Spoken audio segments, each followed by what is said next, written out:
Hi, everyone. Welcome to the We Shape podcast. Season 2 is well on its way. Happy January. Happy New Year. We have a very special guest that I have waited for January to be here. We were going to record this in December, and I said, well, something happened and we couldn't. But regardless, I was like, I want to air James's episode in January. Because his ability to communicate the importance of movement is he just has such an ability to communicate some of the importance behind that. And I thought it would be a really meaningful conversation as people are setting New Year's resolutions and trying to lose weight and burn calories and all these crazy, crazy toxic things. So I'm going to just start off with your bio, and then we're going to jump right in because I have a feeling we're going to take up all our time today. So here we go. Oh, I got to get my glasses. Sorry, guys. All right, Dr. Vegher grew up in Los Angeles and attended Marquette University in Milwaukee, Wisconsin. After graduating in 1995 with a Bachelor of Science degree in physical therapy, he returned home to work in a neurological rehabilitation center. He worked almost exclusively with patients suffering from the after effects of a stroke, spinal cord injury, or traumatic brain injury, Parkinson's disease, and multiple sclerosis. Dr. Vegher moved to Santa Cruz in 2004 with his family, where he opened Precision Physical Therapy and Fitness to establish a new standard in physical therapy care. He received a doctorate of physical therapy degree in 2007 after completing his capstone project of developing a clinical reasoning tool to assist novice physical therapists while working with patients with neurological conditions. He became one of only 65 certified dynamic neuromuscular stabilization practitioners in the country in 2013, and he continues his education and training through the Prague School of Rehabilitation and the Postural Restoration Institute. Holy moly! Welcome to the show, James. My gosh, I feel like I need like a reading course just to be able to get through that bio. Well, welcome to the show. Tyler and I have known you for years. You're actually a close personal friend of mine. But that is not why you are here. You are here because I have been a patient of yours. I've watched you with patients over the years, and your approach to physical therapy is unique. It's a very different approach, and I feel like we have a lot that we can talk about. So I first want to start. Can I share something real quick? Sorry, Sure. I just want to jump in with something really quick. So I've had 5 knee surgeries. And I'll never forget, after the first knee surgery, going to one of these kind of like, commercial physical therapy clinics. And I was really into like health and fitness and movement at the time. And I was kind of like, oh, these people are supposed to be like experts in rehabilitation and everything. And, some of the PTs that were there really seemed to know what they were doing. But what they typically do in those places, a PT sees you, then they give you an aid. And then the aide works with you. And the assumption I think most people make is that the aide is well-versed in movement and therapy and stuff like that. And I'll never forget walking in one day, and a guy walks up to be my aide, and it's a friend of mine from high school. And I know that this guy knows absolutely nothing about movement. And I was like, what are you doing here? And he's like, oh, my friend knew the person, and I got a job here. And I just immediately realized, like, these clinics are not there providing this amazing quality work in the ways that I think a lot of people are thinking of. And I was very fortunate to, after that knee surgery, on my next knee surgery, go to James. And I've had 4 since then, and James has been a part of my rehabilitation process. And I just want to say thank you, James, because I've probably spent, 100 or more hours with you on rehab. And I've just picked your ear every single time, and so much about movement that I currently use, I've learned from you. So thank you, and thank you for just being a shining light in the physical therapy industry, where there's a lot of people who aren't. Thank you. I do want to speak on that for a moment. I think when people who don't have a lot of experience with either being injured or routine access to healthcare, meaning they go in for a checkup once in a while, but they're never really in it because they have a problem. They assume that all level of care is the same. Oh, this is a doctor, this is an MD, they know what they're supposed to do. This is a chiropractor, this is a osteopath. And in my experience on the provider side, it couldn't be further from the truth. Mm-hmm. That there are good practitioners who care about the work that they do, who are invested in getting people better, who are invested in their their clients, their patients, to the extent that they do the research, they do the work, they are involved. And then there are those that aren't. And I have lots of things to say about how physical therapists are trained. I think people from like the traditional medical model think that physical therapy are just basically technicians. And, they go in for a knee problem. You have a knee problem. You do the knee exercises and you get better. Or they don't work for you because you did the knee exercises and they just didn't work. So you have a problem that can't be fixed. And there is no thought that goes behind it, or there never goes that next step. And I just want to let everybody in the world know that there are good practitioners that know a lot and who care a lot and have different ways of understanding the human body, different ways of understanding pain. And those practitioners are out there. If you're not getting the result that you want, find somebody else. It's good. Yeah, it's a great you don't have to accept this practitioner made me feel uncomfortable. I didn't get my question answered. This just doesn't feel right. I'm not progressing. You don't need to accept that. It is 100% your right, your duty to take care of yourself and get the answers you need. This reminds me. So I had I said you were my close personal friend, and that's not why you're here, but I guess we're going to have a bunch of stories. So here we go. One of them is I had a friend who was finishing her doctorate degree in physical therapy. And I said, where are you going to intern? I said, are you going to go over with James? She goes, I'm too scared to go over there. And I said, why are you scared? She goes, Katie, his standard of care is you really have to know what you're doing over there, and it scares me. Oh, and no, they have to know what they're doing? I know. No, but and I think she, obviously, she's been a physical therapist now for 10 years. She does know what she's doing, but I think, you set a standard that just was a testament to how your practice is set aside.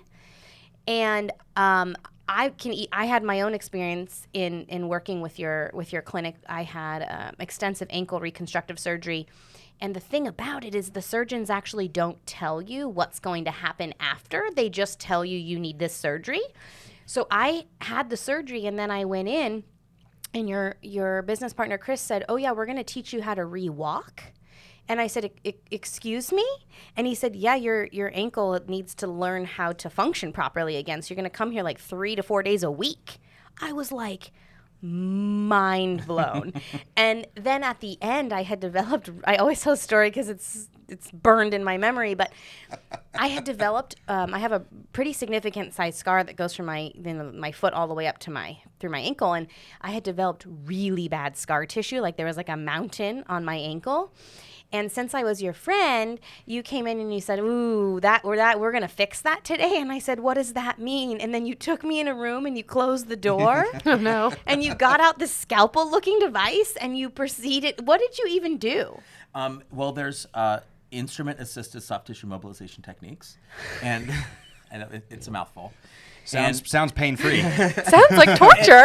And I will have to say that it typically is pain-free, but because we're such good friends, I'm able to take it that little extra step. But it was not pain-free. Because I feel is it right. Something that maybe you could achieve over multiple sessions, and yes. you were like, we're going to do all of this today? Right. Yeah. Anyway, so but your scar looks great. I've seen it. It really looks good now. You fixed me. And I'm going to share one other story that was really impactful. So Tyler's dad was really struggling with his hip, and he would not go see you. And I was like, well, we're going to have him come see you then. And so I brought you over to his house. And what's fascinating, one of my favorite things to do is to watch you work with patients, because you actually don't do a lot of talking. You just kind of go, move here, do this, do this, do this. And then often what I find is people, I don't know why this happens, but people will break down in tears. And I don't know if it's just because they're finally getting help or they're finding relief, but I think the point of the story is that I've watched you and had my own personal experience, Tyler, many personal experiences where you've really been able to help people come out of major injury. And I think that is, for anyone who's ever experienced pain or an injury, to be able to have someone who can provide that relief.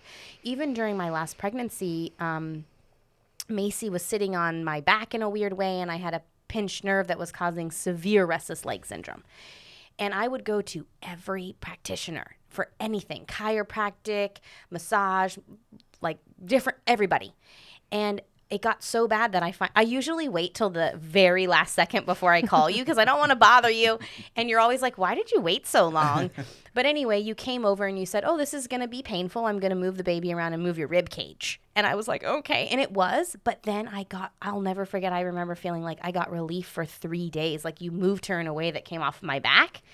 And I'm like, James is the only person who can fix people, which I know isn't true. But I have watched you really help a lot of people in significant ways. And anyone who's experienced physical pain in the body, it messes with every part of your life. And so to be able to have a skill set to come in and have a really unique functional approach to their movement patterns and provide them relief is a very, very exceptional skill set. So I don't know where you want to start, Tyler. I mean, basically our whole product is predicated on movement. James. Yeah. So I don't know. So, I've even had him go through and be like, do you approve this product, James? So I think I really want to come back to the emotional piece in a sec because I've had the same experience as a trainer where people have these emotional releases from their body. And I think it's really important to touch on. But I think if we rewind a little bit further back first, one of the things that I really despise about the fitness industry is this notion that like exercise, fitness, workouts is all about how much you can sweat, how high you can get your heart rate, or how much you can pump your muscles. And for me, I was very fortunate enough to injure myself so badly that it had to be about movement.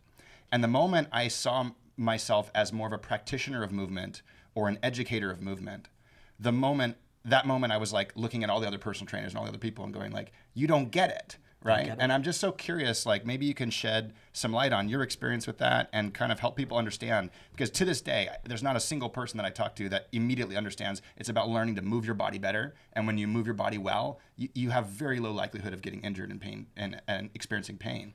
But when you move poorly, especially when you pour fuel on the fire. People move poorly and then they go out and they run and they do all this stuff and they wonder why they're getting injured. Well, they got to start at the basics and they're not doing that. So maybe you could shed some light on that. Yeah, this is how it overlays the fitness world and the rehab world, the world of people living in pain or living with pain.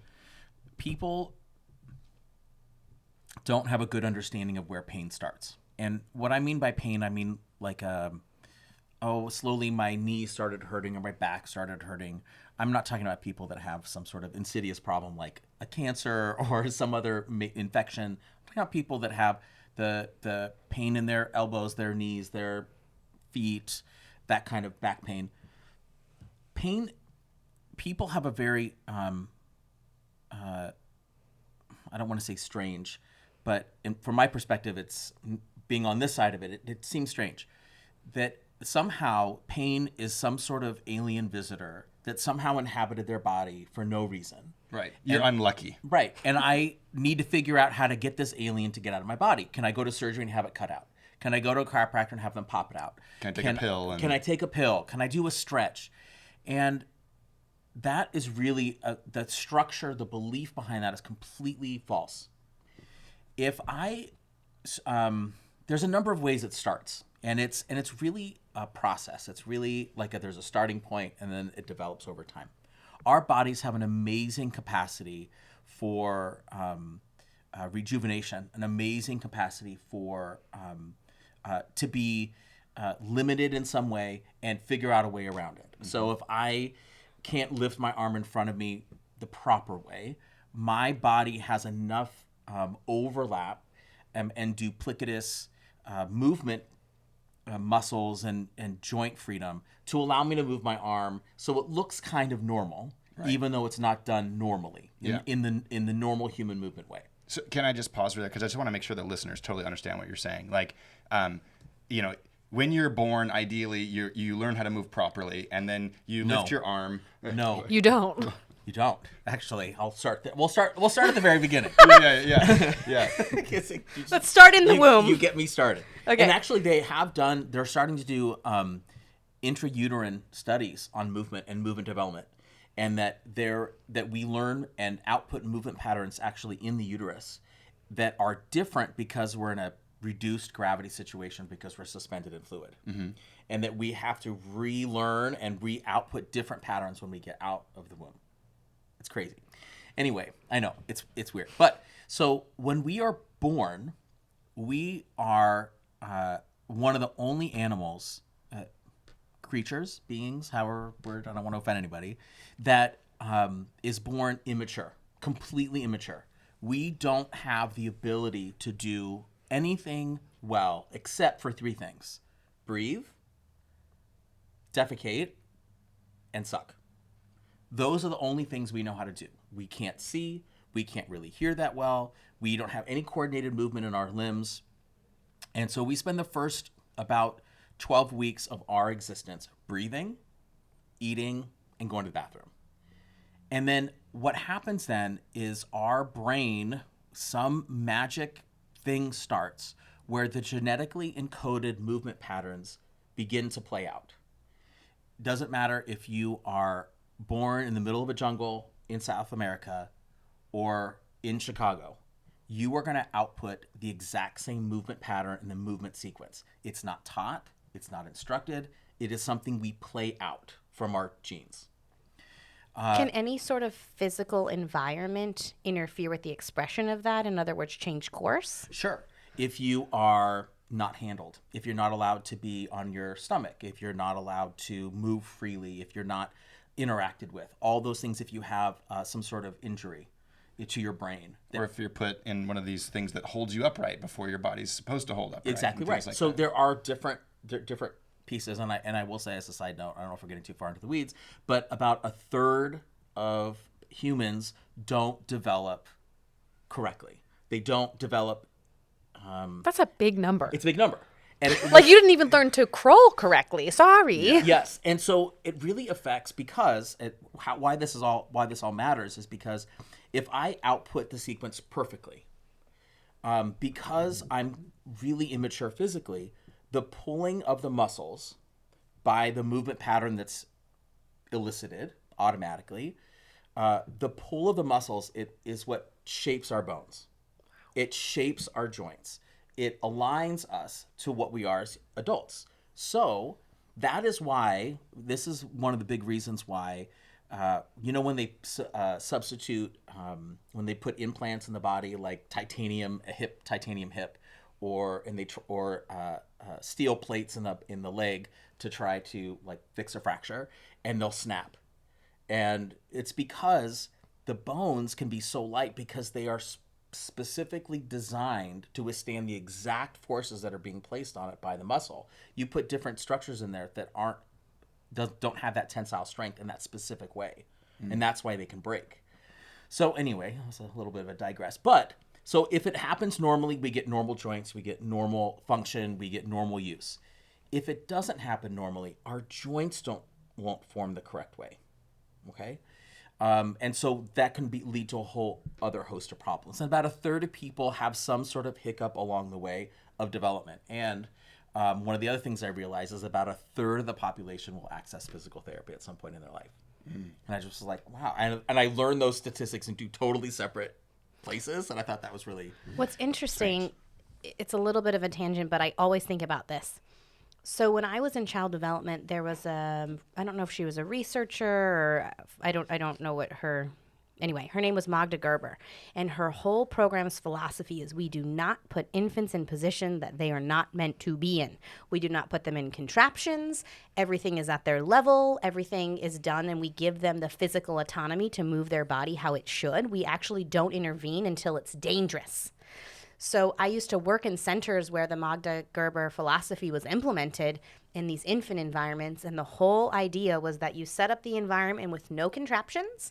The children are given materials that are developmentally appropriate and they move their bodies. And if, however that may be, rolling, crawling, moving, sitting up, you never put them in those positions. And the only time you interject is if they're about to like roll down a stair or something, right? Yeah. So like when their own safety was jeopardized. But I remember knowing that. And I think for the most part, we didn't put our infants in. I had baby swings because Ellie needed to be moving 24/7. But nothing's changed. Yeah, but I feel like it was like, oh my gosh, like that is. It's not just for because when you're talking about that from the child development lens, from the developmental psychology perspective, you're talking about the emotional and cognitive messages you're giving children. You're capable. You're safe.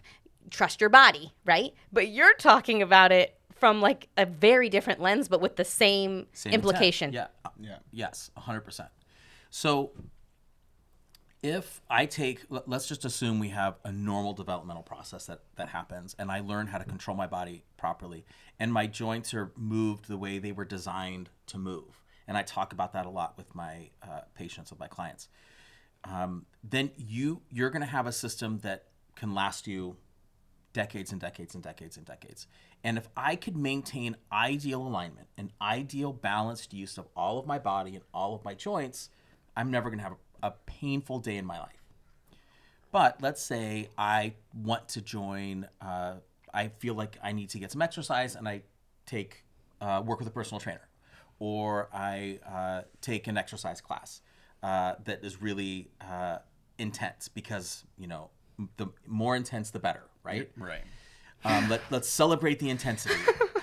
Burn That's those a calories. joke, by the way, everyone, in That's case you sarcasm. didn't get that. And so why this is dangerous is because my body, if I am having putting my body through, let's say, an overly intense activity, am I allowed to use brand names? I don't know. I think we are. Does it rhyme with schmossfit? Yes, it does. Okay. So let's say, for example, you wanted to do a schmoss fit class. And the whole point is about the intensity of it, and the intensity is celebrated. What you're doing is you're saying, I don't have the physical capability of performing the activity that I'm being asked to. But I under peer pressure and under pressure of this thinking that this is the right thing to do, I'm going to push myself as hard. So even though I may not be able to do the 50th or 30th or 20th rep of a military press or a shoulder press, my body will do everything it can to get that last rep done, because that is the pressure you're putting on yourself, and that's the environmental pressure. Yeah, you're sacrificing proper movement quality I've for literally work capacity. done right? this a million times. 100%. So That's now why what James is in business. So I'm asking my body to perform a task that it is not capable of doing, and I'm asking it to do it any way possible. And so what happens is, because my body is so amazing and capable of compensating, I get through it. You figure out a way. I've learned how to do it. I'm not going to do it normally on that 50th rep or the 40th through the 50th rep. I'm going to do it this particular way. It looks close to it, but it's not. Right. So can I pause you there? That's where I Yep. let in when we went back to the infants thing. Like, so as an example, you might be like lifting your arm overhead, and there's a certain muscle group that should do this movement, but you're accomplishing the same movement, and you're not necessarily using those muscles in the way they're supposed to, and you're using other ones to accomplish this. One of the most common things that I see is when someone lifts their arm over their head, you're not supposed to use your neck muscles to facilitate that movement. But almost everybody I train, especially people with a tight neck, they all use their neck muscles to facilitate lifting their arm up. Yeah. And that's just something that repetitively gets worse and worse and tighter, and then what do you end up with? Right. Neck pain, upper back pain, shoulder Well, pain, etc. I think I got to interject as the person who's going to come in and ask the questions that maybe the people who are participating in Schmoss Fit are going to ask. Okay. So I feel really called out right now. Also, I have an injury. so I wonder how I got it. what if somebody says, there's a couple questions I have. One, what if somebody says, I've been doing that for 10 years and I've never had an injury? What do you say to them? Congratulations. Okay. And I would say, participating in an intense activity and pushing your body doesn't necessitate that you are going to be doing it wrong. Okay? A. B. It also doesn't mean that if you're doing it wrong, that you as an individual don't have a tremendous level of capacity to withstand that alteration and the misuse of how your body was intended to be used. That everybody's going to have a different tissue tolerance. Some people, that's going to break down in 2 weeks, and some people are going to do it over and over and over again. And so they get to 60 years old and they say, I don't have any idea why my shoulder is hurting me. So I'm what not doing anything different. Or they'll say, all I did was brush my hair. So what I hear you saying is congratulations, and it's a matter of time. Yes. Okay. And I just want to point out that like sports performance and proper movement aren't necessarily intertwined. I would say they're not intertwined at all. Well, in It a lot depends of on who cases they trains are. you. In a lot of cases they are, and it depends on like how you innately move and who trains you. But like, there's some world-class athletes that move improperly. I even talked to a coach of one of the greatest Olympic weightlifters in the United States right now, and this Olympic weightlifter has the weirdest style I've ever seen. And I asked him, I said, "Hey, why don't you repattern this guy's movement and take him 5 steps backwards and take him 10 steps forward?" And he looked at me in the eyes and said, "I got an athlete that's setting world records. I don't mess with him." Well, that's And what I'm like, that's what I was saying. but his I time bet is you limited. maybe my comment around never is too extreme, but I think when you're pushing people for performance, ultimately it's resulting in a number of The question things. is, what are we doing here? Are we trying to encourage us to feel amazing in our bodies, or are we trying to push ourselves to the limit? Right. Right. And I think the individual person, they join the CrossFit class because they Schmossfit. Schmossfit. We can believe it if we have to. They join the class because they want to look good. They want to feel better. They want to feel more capable. They want to feel. They want to lose that weight. Those intentions are not bad. It's the method by Well, which. I'd argue that too, but we'll talk about that later. But as in the goal that person has for themselves. Yeah. Okay. That's not a bad goal to have, but it's the manner in which they're being told that they need to achieve that. And I am not against doing intense things. Some of my clients do very intense things, but it has to be in service toward making your body function properly. It has to be in alignment with how your body was meant to work. It can't be in spite of. It has to be in alignment with. So, because here's the thing, is when we're conditioned and trained in a toxic culture that says, do these intense movements, push yourself to the max, burn the max calorie so that you can look this way. That's a different problem that we've addressed on other episodes of the podcast. But I have to try to get, so it's like I'm tackling that issue. And then I'm also tackling this issue of how do I get buy-in for people to stop chasing that and to just learn how to move better in their body, right? It's like when people are like, what does V-shape do? I'm like, oh, it's messy and layered. Because I'm trying to break these messages that you have to do this in the first place. And then I'm also trying to unwind belief systems around how the body's supposed to move. And so one of my goals for this episode is to get more buy-in for why we should be doing exercises that are rooted in functional movement patterns. And what I hear you saying is the one buy-in that I'm hearing you say so far is if you haven't gotten hurt yet, congratulations, your time will come.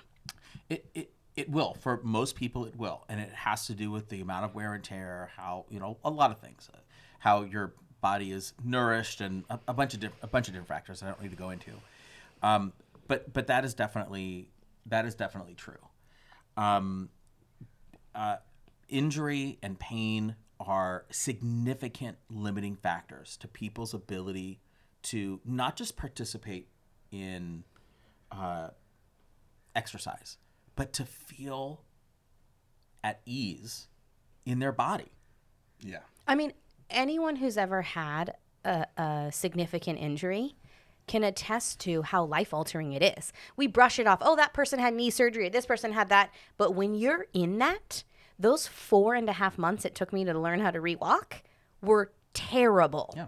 When Tyler was going through his knee surgery, it was terrible because the pain is just 24/7. So it's like always there. So I'm hoping that this will be buy-in for people to like better understand why we promote workouts that are rooted in these functional movement patterns. And I would challenge that too. I love the words functional movement patterns, but that almost like says like it's something that we should all be striving for. And what James is saying is let's return to what we're innately designed to do. Normal human movement. And so maybe this is a what I good use. segue into that philosophy and concept, right? Because I first learned this from you, and it was, instead of just taking someone and applying them to a movement pattern, like, you could work the core with the plank or whatever like that. You still might be, you might be shooting a cannon from a canoe, right? And what you need to do is you need to start back at the beginning. How is the core supposed to stabilize movement? And literally, I'll never forget, it was you laying me on my back like a baby lays on its back and said, lift your head. Now turn your head. Now lift your arm. And just learning that fundamental pattern. Because I think what people really need to hear is like when you watch a baby have these motor pattern developments, they go from that position on their back, to that position on their tummy, to that kneeling position, to a crawling position, to a standing position, to a walking position. And all of that is by design how we're supposed to learn how to move. And I think that when someone gets injured, when someone has aches and pains, because there's doing too much, there's also doing too little, not moving enough. One of the best ways to bring you back to that place of moving the way your body's supposed to move is to take you back to the beginning and start with, how do you stabilize your core on your back while moving one limb? How do you stabilize your core on your back while moving two limbs? And through that. So maybe you can touch on that process. And You just said so many things. People need to appreciate, I really want everyone out there who is listening to this to really appreciate the incredible vehicle that they're walking around in on a daily basis. Our bodies are designed to unconsciously get us through this world. And part of that is knowing at any given moment where your weakness is, where your stiffness is, where your problem area is. And you have a part of your brain that's solely dedicated to saying, oh, your shoulder doesn't really move that way, so if you're going to reach above your head, we need to do it this way. It does it without you even having to think. It does it for you. Likewise, you have a whole set of automatic processes in your body that if I'm going to sit all day, for the majority of the day, I have things actively happening in my body which are changing my tissue to make sitting in this position easier. So the muscles that are bending are going to get longer and floppier, and the muscles that are shortened are going to get shorter and stay shorter and be stiff. So I don't have to expend energy to get into this position. My brain is saying we need to be as efficient as possible in everything we do.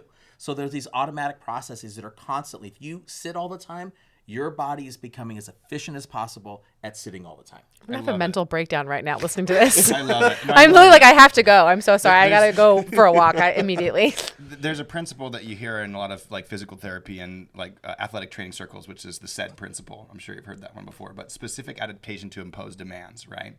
And I really love that you're saying this because people just need to realize whatever you're doing is what your body's adapting to. And so like you said, if you sit all day, your posture is slipping and that's causing these aches and pains and things like that. But it's actually, it's doing that to serve you, Yes. right? Not to hurt you. Yeah. And what's really important is we recognize what are the things that are most important that we need to be able to maintain and do so that we don't operate within pain. So I don't know if you want to continue on your dialogue and maybe dovetail into that at some point. Well, it's really just a process of taking these considerations in. Where have I over asked of my body? Where have I where have I allowed my body to accommodate too much? So that when I engage in an activity, I can do so in a way that is not going to ask too much of it, that I'm going to move along in that process. So if I go to that SchmossFit class and I have pushed too far and I've learned that this is the pattern that I need to use, or that I can use to succeed, my brain immediately goes, oh, that's the winning pattern, because it got me to achieve the goal. Even though it's not normal human movement, it's the one that got me to achieve the goal. And you couple that with like the dopamine and endorphin hits of like people cheering you on Yes. and saying you did great, and all of a sudden you root in that neurological pattern, right? So that becomes your dominant pattern. And then you practice that pattern where now you're moving your system off of what it was designed to do and moving it off in a way that it was meant to be. You're going to have a limited amount of time before those tissues start breaking down in a way that you can't repair. So, we all have minor micro traumas that happen to us on a daily basis or near daily basis. We go to sleep. Our body has the ability to repair those micro traumas. They don't ever become macro traumas where they're felt in terms of pain.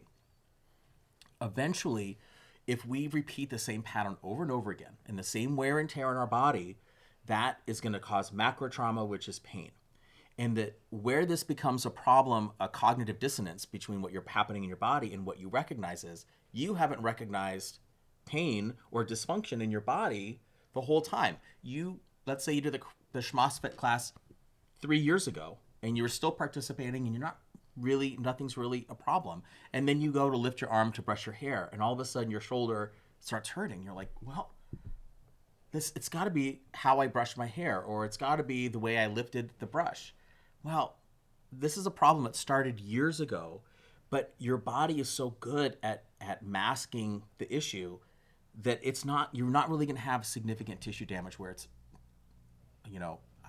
obvious for much later. And that's why a lot of people that, let's say, aren't super active, but in their 60s, 50s, 60s, that's when they start having the joint pain, because that's how much mileage has been put on those joints in that system where it's been moving off. And having to get people to understand that what's happening is an internal process, and we need to unwind and rewind that process so we get back to how your body was meant to move. Yeah. And it sounds complicated, but it's actually the most powerful, most pain relieving technique I've used. That's why I jumped in with so excitedly with these techniques, because I can take someone from a 7 out of 10 pain to a 0 out of 10 pain just by putting them in the right position and having them move a little bit the right way. Yeah. It's incredibly powerful, and getting people to understand that it's a process, it's a natural process that's happening in their body, and that it's not some sort of alien visitor that's come to visit, that it's a process that started by successful completion of what you're asking your body to do. Would it be safe to say that, like I think about performance-based fitness and what people are doing when they're in the gym or doing a workout where they're trying to lift or they're trying to do reps or they're trying to, do as fast as they can or whatever it may be. I always think they're thinking about like what they're trying to accomplish versus how they feel while they're trying to accomplish it. And, our focus here is how do we shift that lens to not like how hard am I doing this, but how does it feel when I'm doing this? And notice like if I try this, does it feel more aligned, easier, does your body feel better? More controlled, yes. Yeah. Well, one of the things that was really hard for me when Kelvin, we had him on the podcast a few weeks ago. I think Kelvin, I work out with him sometimes, I'm like, load up the plates, buddy. Like, I can do this, like my like competitive nature came out, and he like refuses to. He's like, we're just going to get the movement down. And it's because I was stuck in the belief too, that unless I left here limping, I didn't get a good workout. And I just am like, let's stop believing that because we never feel good. And most of the time I don't feel too sore after I work out with him. Most of the time I actually have energy. I feel like my movement has gotten better and I feel better, but I'm not meeting any of the standards that our society tells us to in terms of my numbers, my reps, I'm not vomiting in my workouts. Like, I don't have any real achievements other than I feel great. Yeah. The psychological, which is strongly linked to the emotional expectation that people have when they enter, let's say, the rehab space. I know it's the same for the fitness because I've instructed fitness classes. And really for me, when I watch someone do a movement and I'm really trying to, the word deconstruct is so overused, but when I'm trying to peel back the layers of how they think that they're supposed to move, how they think they're supposed to perform an activity, how they think they're supposed to perform the exercise, and say, no, I just want you to lie here and I want you to roll forward until you feel resistance.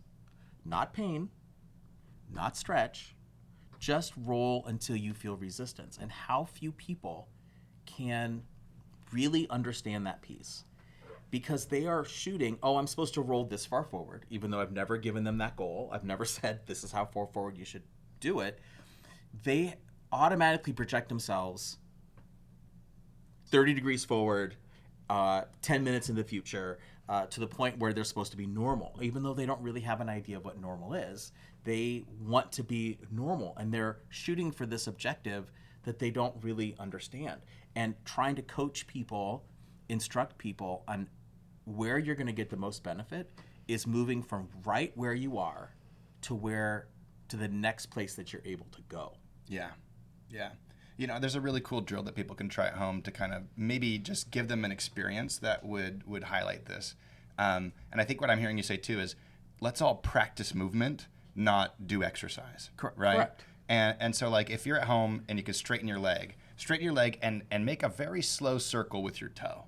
And when you do that, what you'll notice is there are points of the movement that are very smooth, and there are points of the movement that feel like a ratchet that goes bup, bup, bup, and moves from spot to spot. The points where they're ratchety are points where you don't have a neurological connection to the ability to perform that movement smoothly. And the points that are smooth are the points where you have a neurological connection to the ability to perform that smoothly.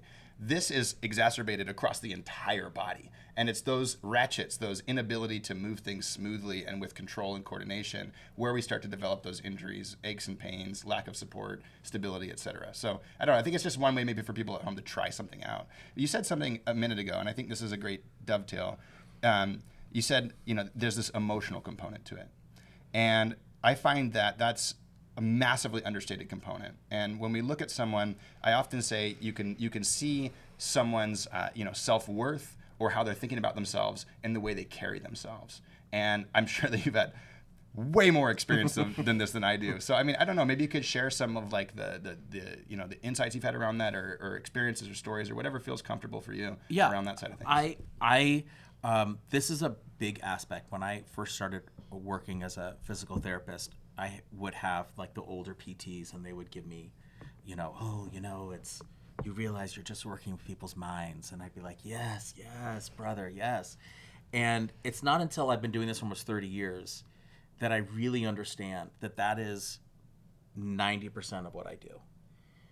Because people come in with so much expectation and belief around why they have pain, whether or not their pain is ever going to go away, if I will be able to affect their pain, do they believe their doctor for referring them? Are they mad at their doctor for doing the surgery? Did the surgery go like it was supposed to?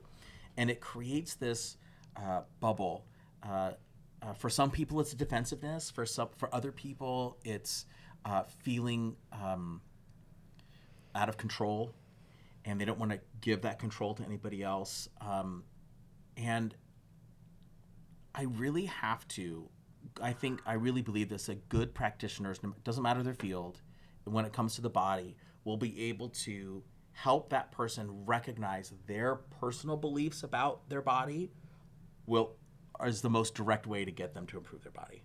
Mm-hmm. If I can get them to release that emotional, whatever it is, defensiveness or frustration or anger, I can get it to go away. I can open the doorway to possibility for them, to allow them to heal, to allow them to change how they perceive their movement, how they can move, what they're capable of doing.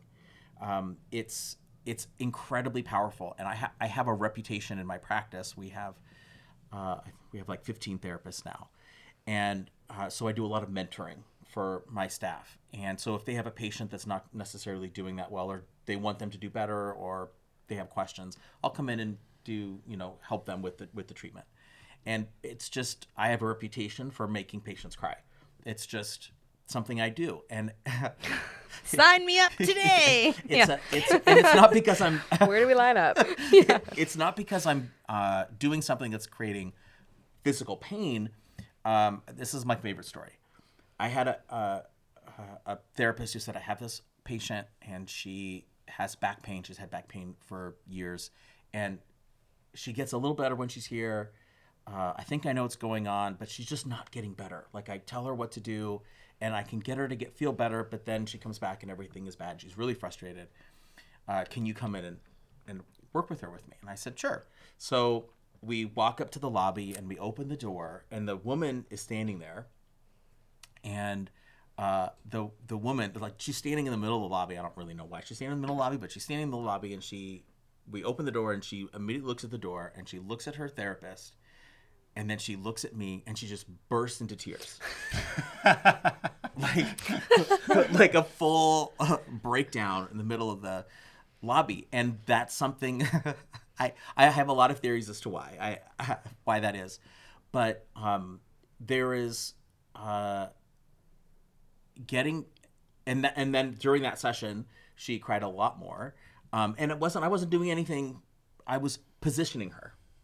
I was positioning her, and I was creating the space for her to feel safe enough to let go of having to hold her body together, of having to hold on to, will I feel better? Won't I feel better? But it was just a space to allow her to exhale, and she just cried, and I literally just, she was lying on the table, and I was putting pressure on her in certain places, but her pain went to zero. And that sort of experience happens all the time. Yeah. And it's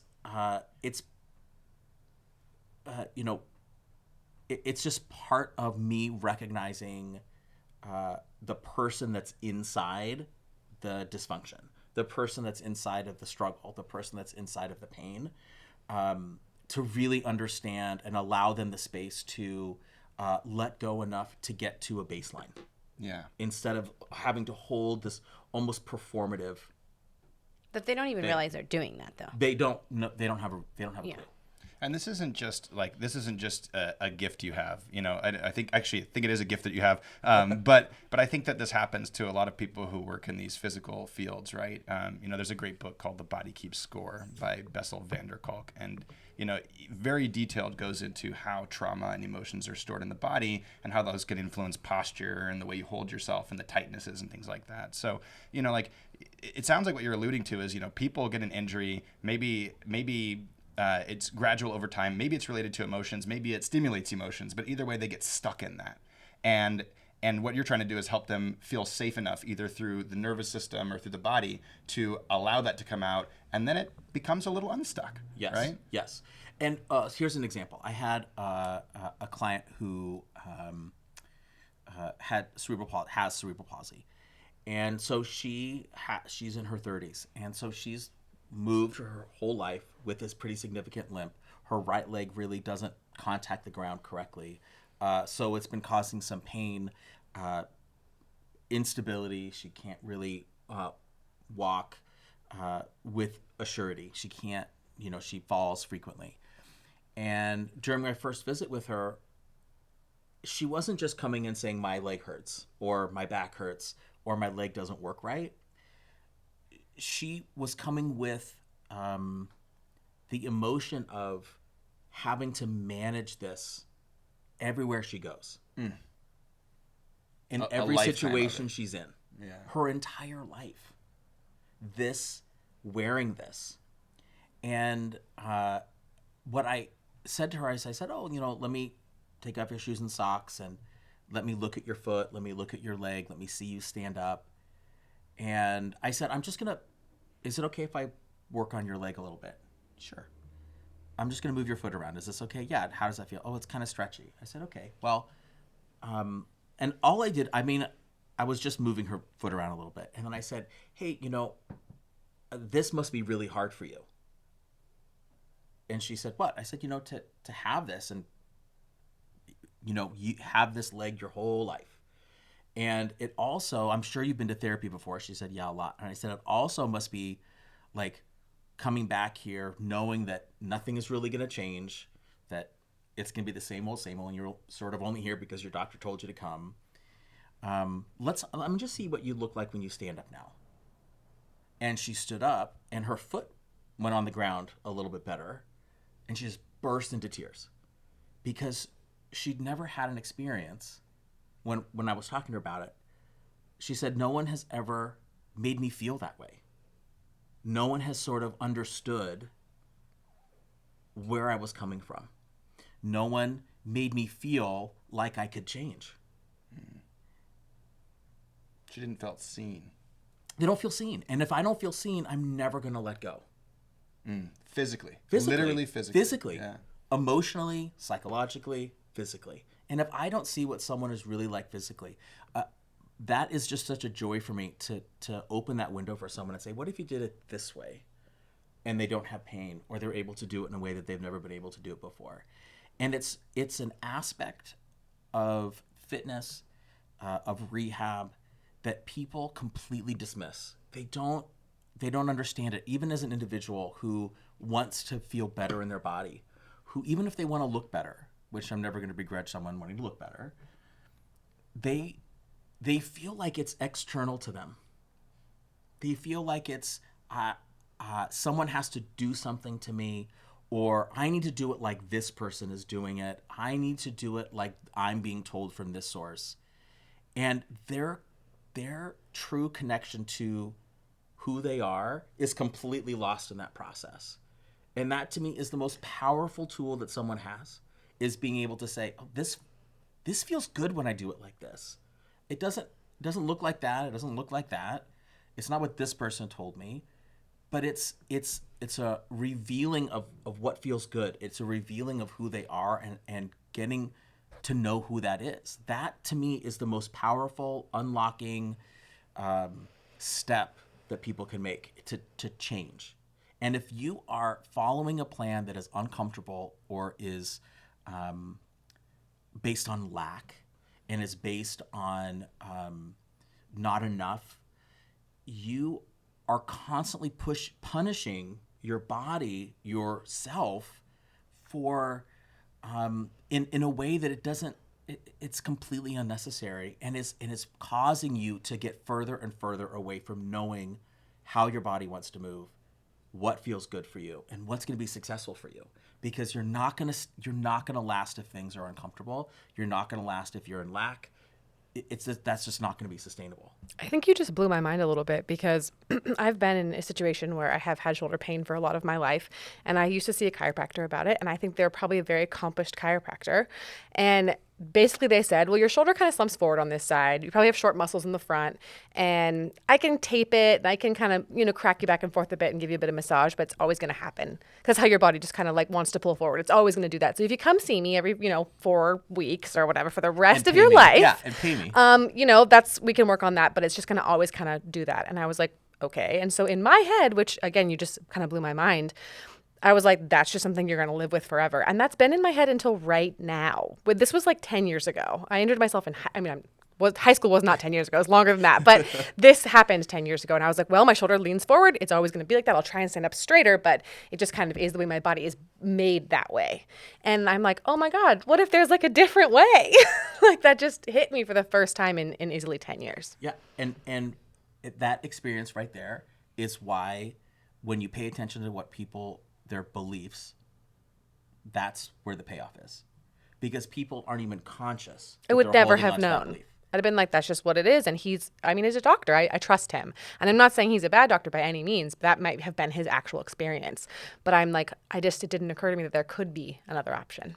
And that's where diagnosis can get dangerous, I think, in a certain extent. Like people can identify with their pain, their injury, et cetera, and lean into that identification, and it eventually just restricts them. Like, I mean, how many doctor's appointments have you been to, Katie, where they told me like I shouldn't be able to do the things that I'm doing with my body? All of them. Right? I was going to say, I've heard about this. Well, even a simple example of this is when we got a diagnosis for our older daughter that she had Lyme disease with Bartonella infection.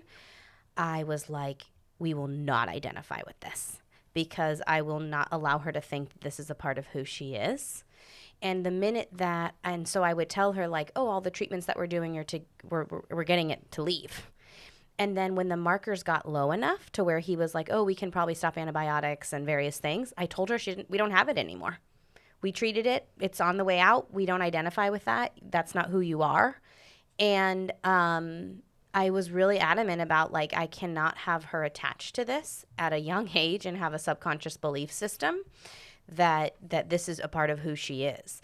And so I think that's what you're saying similarly, that people come in and they've already made up their mind, and you can't make progress and get relief when your mind's already been made up. That can't happen. So the first step, and this is why in WeShape we always talk about 4 things: intention, movement, community, and beliefs. And we specifically picked those things because if we actually want to evoke change in somebody and get them to go down a different path than they've used to go down with other exercise or fitness products, that's the way to do it. And so it's so interesting to have different guests on the podcast over and over, and regardless of their expertise, it all comes down to those things. And so what I hear you saying is, if you've attached to a belief that you will never get better, that is what will happen. 100%. I'll tell this story too. It's people come to me.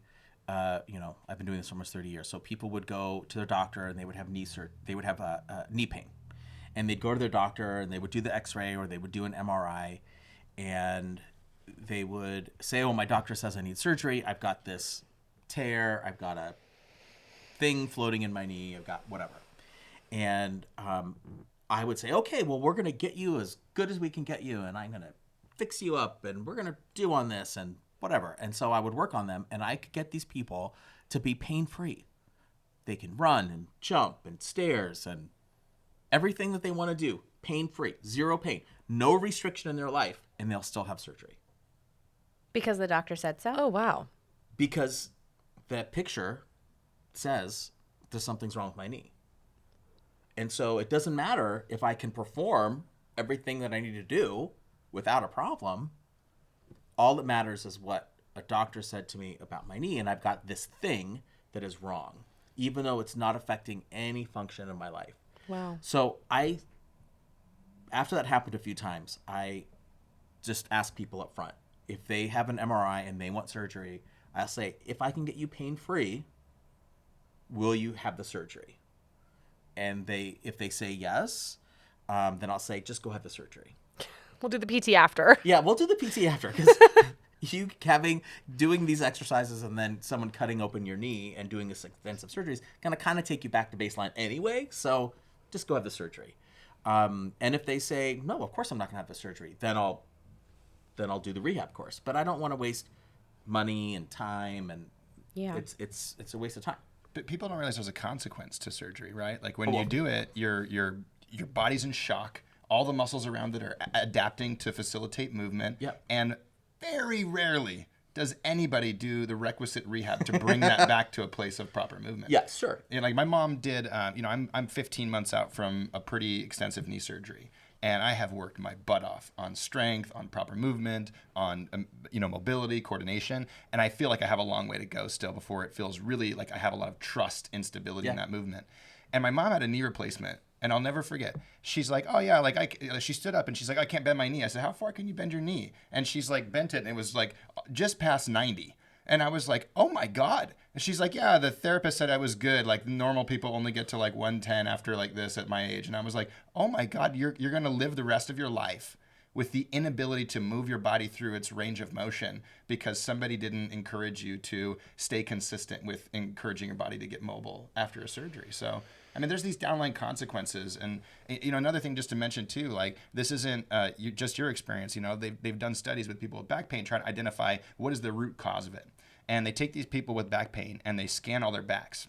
And they find a lot of people with, degenerative discs and nerve damage and stuff. And they find a lot of people with no damage whatsoever that have back pain. And then they flip the narrative. Let's take a bunch of people with no back pain. Yep. And they did the same thing. Bunch of people with degenerative discs and nerve damage with no back pain. And then the same thing with no degenerative discs and nerve pain. Yeah. So They've done that with every joint. yeah. And it basically shows you that, how the cameras look isn't related to how you experience your body in the world. And I say to my clients, they'll say, well, did you look at my MRI? I'll say, no. Did you look at my x-ray? No. I said, what the inside of your joint looks like and what the inside of your body looks like when you're lying on a table tells me nothing. It doesn't give me any information that's going to be helpful for me to get you better. I need to see what you do with your body. That's what you're doing. You don't, very rarely does someone say, oh, when I'm lying still on a table, that's when my shoulder's killing me. It's when I go to reach, when I go to lift, when I do the blah, blah, blah. So that's the important stuff. Yeah. That's the important stuff. I feel like I owe my body an apology. But you have shared some really important things. Just appreciation. Yes. But I mean, understand that your body's never doing anything that it wasn't designed to do. You ask it to do more than it's perfectly capable of that time, it'll do it. Amazing. You ask it to accommodate to you sitting all the time, it's going to do it. It's designed to do what you're asking it to do. Can you be aware enough to know what you're asking your body to do? That's the trick. No more schmosh fit for me for a little while. Well, I owe you a tremendous amount of gratitude because I feel like when you have somebody like James, like as your dear friend and like right in your area, like I was just thinking back on that surgery and I've had no problems ever again. I've never heard you complain about it. No. And I am likely owe you the credit to that because I can do everything I've ever done before. And I have no pain at all ever. So, I mean, I don't know. This is a fascinating conversation. I don't know how we are on time. I think we're coming up on our time, but I don't know, Tyler, if there's other things. I mean, we have James. I know a lot of our product is rooted in a lot of his belief systems and how the body should move, and getting people to connect with their body, and then changing the goal from, I mean, the biggest takeaway I hope people take from this, and maybe you have one too, is that the goalpost of pushing your body through pain in order to achieve something like calorie burn or aesthetic may not be the thing that best serves you. And the idea, if you're not like dying in the workout, like all of these beliefs that we've subscribed to may not be the thing that best serves our body. And the best thing that we can do is understand that there's other ways of approaching movement and working out, and checking in with how your body feels is probably the best metric. Yeah, and I think that, everybody has lost some degree of movement capacity in their lives. And if you sit in that for a moment, like think about a younger experience where you were doing something and it just felt easy and pain-free, and now where you're at right now. And that is kind of pointing the direction of which you're treating your body.